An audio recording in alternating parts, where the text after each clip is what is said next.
Here at Monkey Hammer, we have many different types of jobs, and we would love to show you some of what the people here do. So let's begin with a 3D modeler. The responsibilities of a 3D modeler include creating a 3D model of a game design character or landscape given to him or her by the concept artist to be used in the game after being animated. Some of the requirements needed for this job include things like a major in games design or a strong background in art and multimedia art. Now that's cleared up, let's move on to the job role of an animator. The animator is a well-known job and is often thought to as a film animator. But what if I told you there was such a thing as a game animator? Well, there is, and their responsibilities include animating the game characters and 3D models given to them by the 3D modeler. Some of the requirements needed for this job include skills in drawing, modeling, or using computer animation packages. Well, I bet you didn't know that. The next job we are going to look into today is an artist.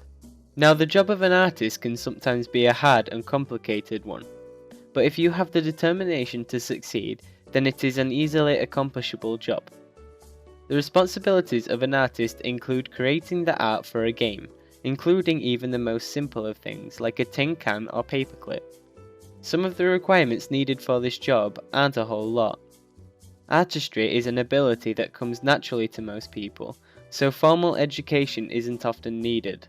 However, it can always help to fine-tune techniques or learn specialized skills. Another job here at Monkey Hammer would be an audio engineer. Now, I know what you are thinking. How can you be an engineer to audio? Well, let me tell you. The responsibilities of an audio engineer include sound effects, music, and voiceovers, like what I'm doing right now for instance. Some of the requirements to do a job like this, besides obvious good looks, would be to have a good knowledge of music and recording technology. Most audio engineers start by taking a music technology course in college. The next job that we will be looking at today will be the job of a designer. The responsibilities of a designer are very much in the name, as a designer's job is to, design. He is the main man behind the operation, the man in charge. He is the one who originally comes up with the initial idea and directs his team of 3D modelers, artists, and animators in order to make his game a reality. Some of the requirements for this job include things like a foundation degree, HND, or a degree in graphic design. Another job that might pique your interest would be the scriptwriter. The responsibilities of a scriptwriter include writing the scripts for voice actors or narrators to read from. Some of the requirements for this job include things like degrees in English, journalism, or creative writing. However, scriptwriters from other academic backgrounds are very common. The next job that we are going to take a look at today is the extremely exciting job of a level designer. Now, the job of a level designer is a fun one, but is not without its difficulty. The responsibilities of a level designer include designing the one or many different levels in a game. Some of the requirements for this job include at least a bachelor's degree in games design, and no, I didn't mean that kind of bachelor, I mean the actual degree from university.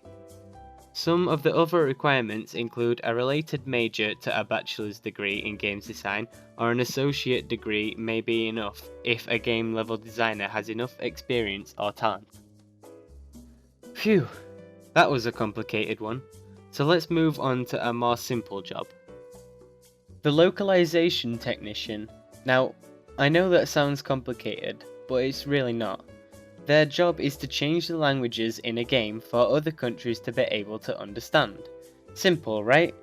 Well, although it is a simple concept, the job itself requires you to be able to be fluent in a multitude of different languages and have a basic understanding of IT. Now, the next job is a producer, and the responsibilities of a producer are to manage things like budgeting and schedules, so an important role because if he messes up, the whole game might not go out on time. Now, some of the requirements for this job include things like a bachelor's degree, program in games design, computing, science, digital media or business. The next job that we will be taking a look at today will be the job of a programmer. Now, the job of a programmer is quite a simple one. Their responsibilities include programming the game and making sure the whole thing works. What are the requirements for this job, you say? Well, let me tell you. The requirements are also simple and include formal education and basic understanding of IT.